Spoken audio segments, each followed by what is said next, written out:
좋아요, 구독. 오늘의 주제입니다. 내년 주도 업종 투자 포인트에 대해서 알아볼까 하는데요. 바이오와 AI, 로봇, 세부 전략 어떻게 짜면 좋을지 자세한 이야기 들어보도록 하겠습니다.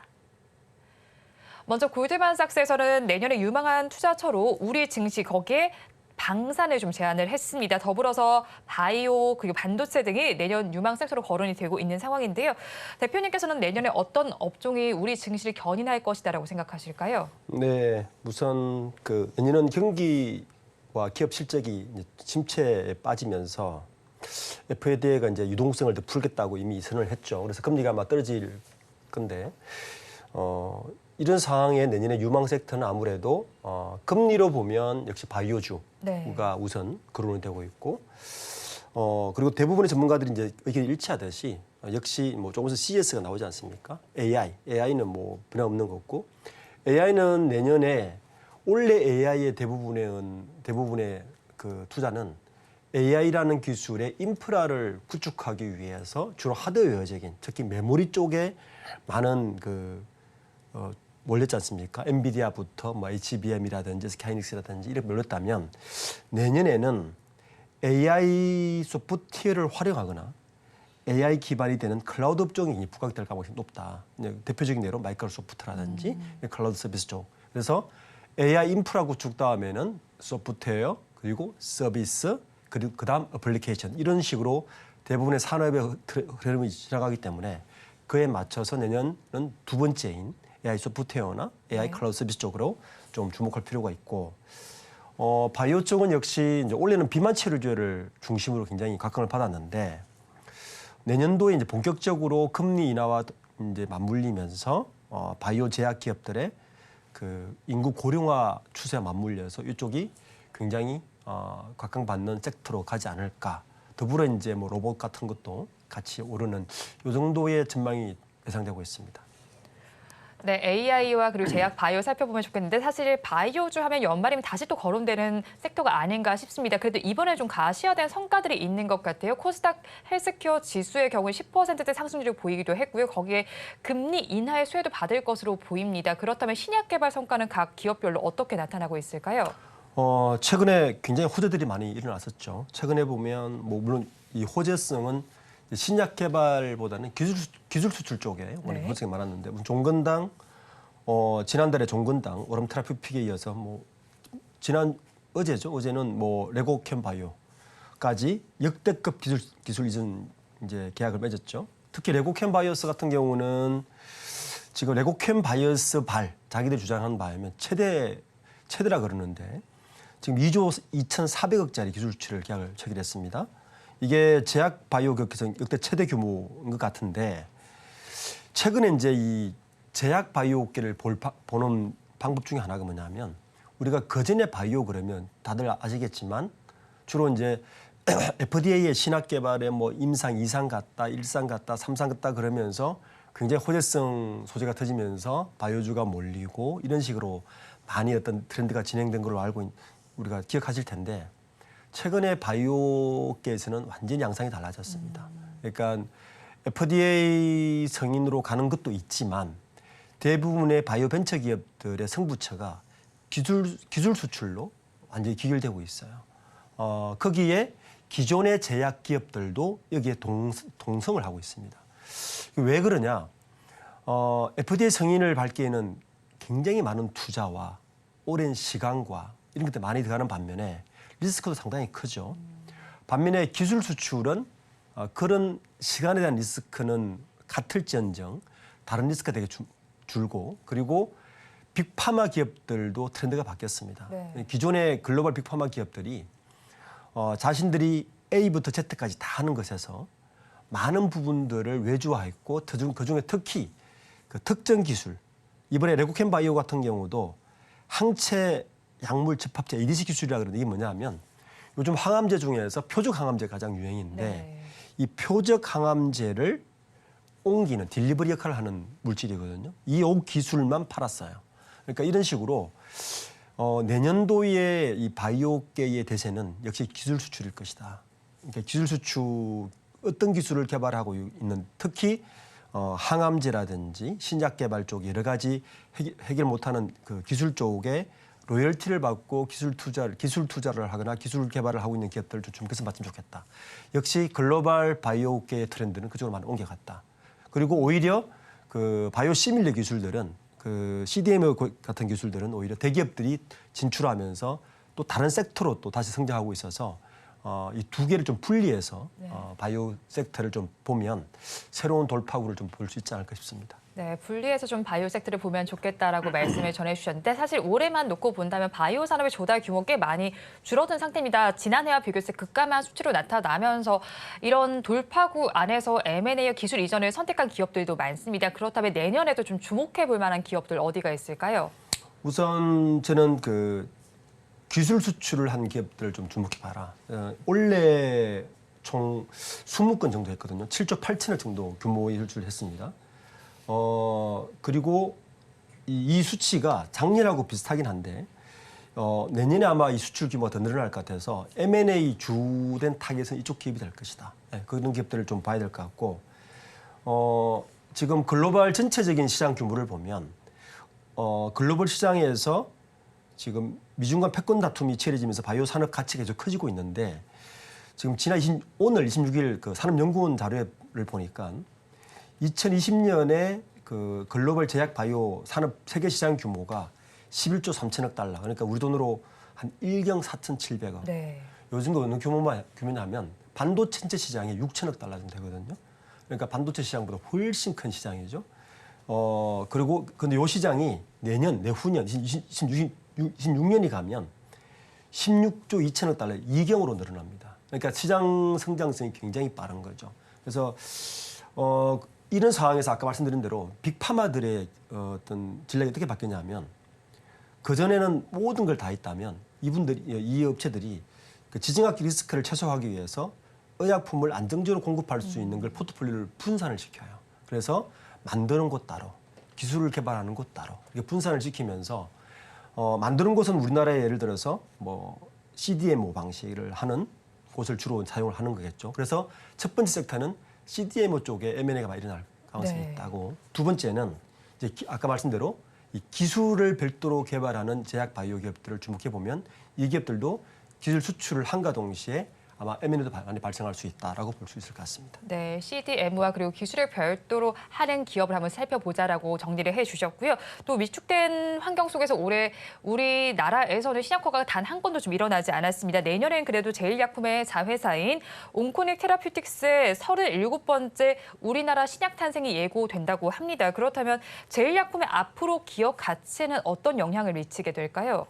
올해가 참 특이한 해인데요. 신약 허가가 한 건도 하지 않았습니다. 지금까지 국내의 신약 허가가 많지도 사실 않아요. 36개밖에 안 되는데 36호까지 났거든요. 그러니까 37호가 아직 탄생을 하지 않아서 이제 해를 넘길 것 같은데 이게 이제 제일약품의 신약 개발 쪽이 이제 예상되고 있는데 제일약품은 신약 개발을 자회사를 통해서 하고 있습니다. 네. 자회사가 어디냐면 온코닉 테라퓨틱스라는 곳에서 하고 있습니다. 여기서 하고 있는데 이 온코닉 테라퓨틱스가 최근에 이제 신약을 신고한 게 위식도 역류 질환 치료제, 그러니까 자스탁 타파라잔인데 보통은 신약 개발을 하고 나면 이게 이제 매출로 연결되기까지 굉장히 시간이 오래 걸리잖아요. 그런데 요 제일약품 요거를 좀 전략을 바꾼 것 같아요. 벌써 올해 3월달에 중국하고 멀티로 같이 진행을 했습니다. 이미 그래서 중국에 기술 수출을 해버렸어요. 그러니까 1억 3천만 달러를 수출했기 때문에 이 부분이 이미 영업이익으로 매출로 들어온 상태라서 아마 이 부분 때문에 제일약품이 흑자를 좀 크게 낼 것 같은데 원래 제일약품은 전체 매출의 한 75% 정도를 약품 도매를 주로 했었죠. 네. 그러다 보니까 이번 신약 개발이 굉장히 큰 역할을 할 것 같고 제일약품의 사포고스를 들어가 보면 이것뿐만 아니라 다른 파이프라인도 몇 개 있어요. 자회사를 보면. 그래서 그렇게 보면 내년도의 주가는 꽤 많이 반영될 것 것으로 예상되고 있습니다. 네, 내년 주가에는 많이 반영이 될 것이다라고 긍정적인 답변을 해주셨습니다.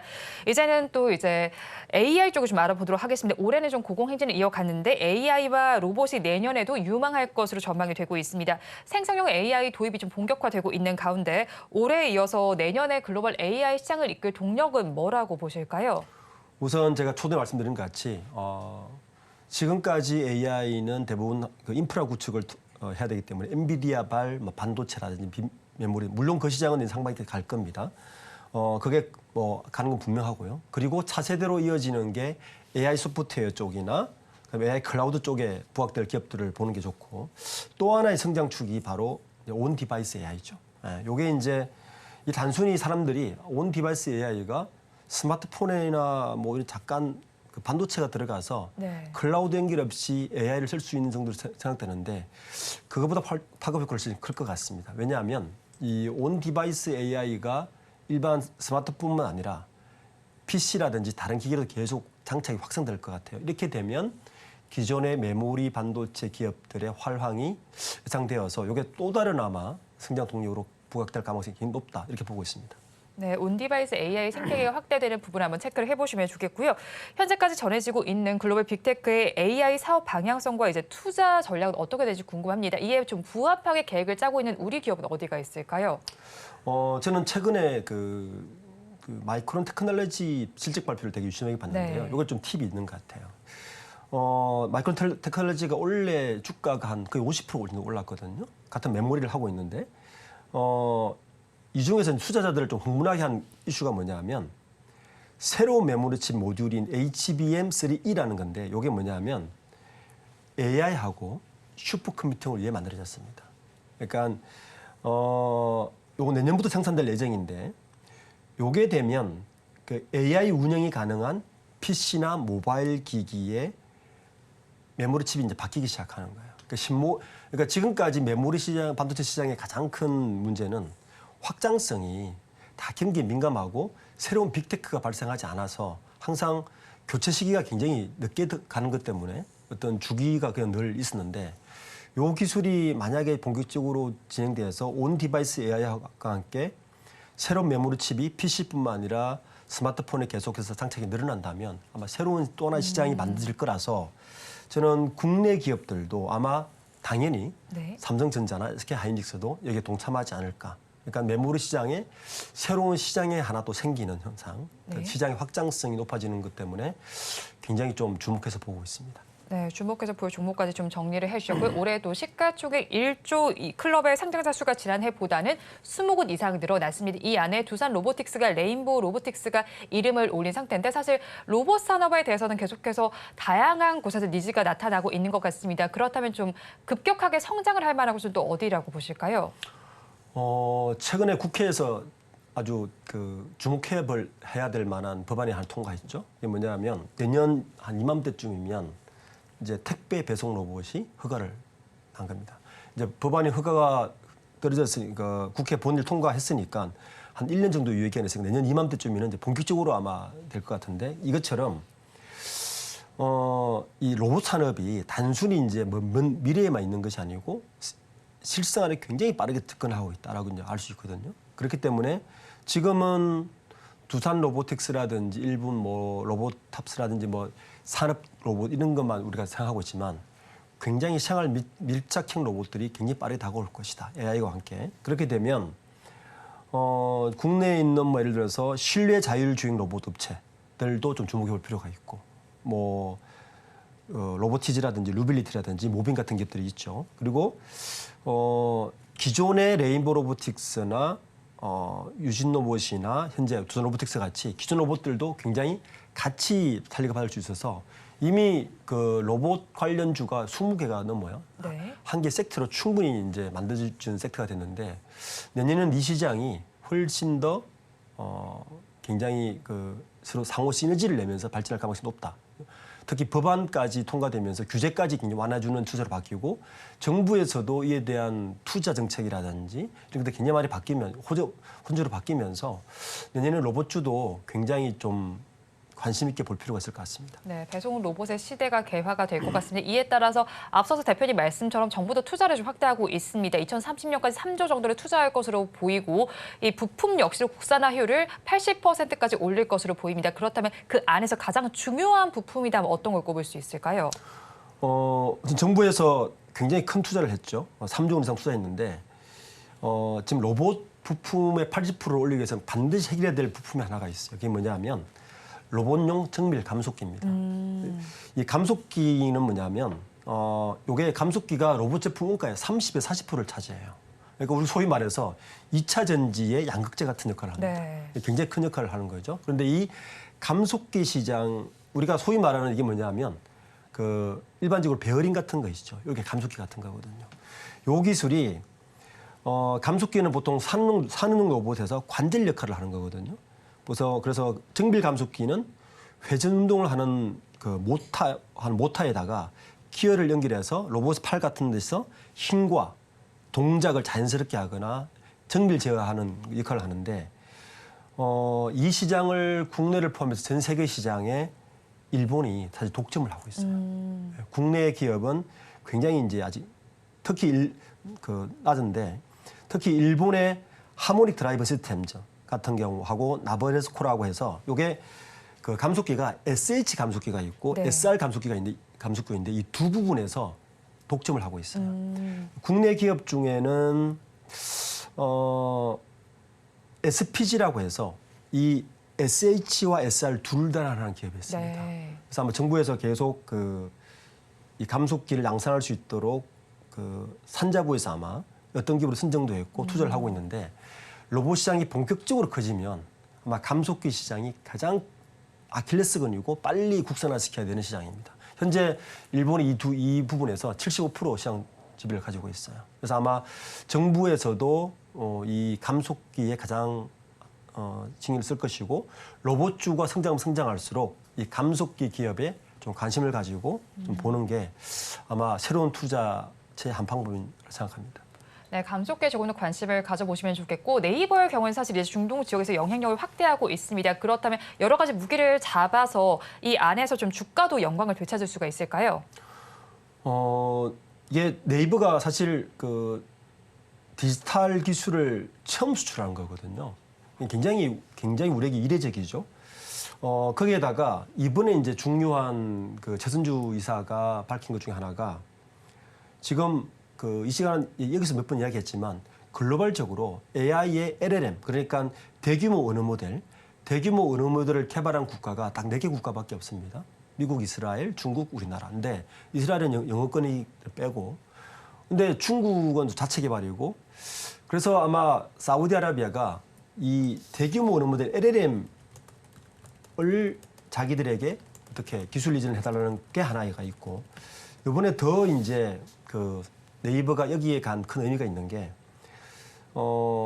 지금 사우디아라비아가 그 네옴시티를 한 것 중에 하나가 디지털 트윈시티를 구축하는 거예요. 이게 뭐냐면 우리가 살고 있는 똑같은 세상을 가상으로 만들어요. 근데 거기에 모의로 실험을 할 수 있는 가상 디지털 시티를 만드는 거죠. 그래서 도시 설계를 전반적으로 새로 할 수 있는 걸 하는데 이 인프라 구축을 네이버와 손 잡는다는 이야기입니다. 그러니까 만약에 네이버가 이 기술을 선도적으로 한다면 아마 디지털 수출 길이 새로운 국면으로 접어들어서 네이버의 새로운 성장 동력이 되지 않을까 싶습니다.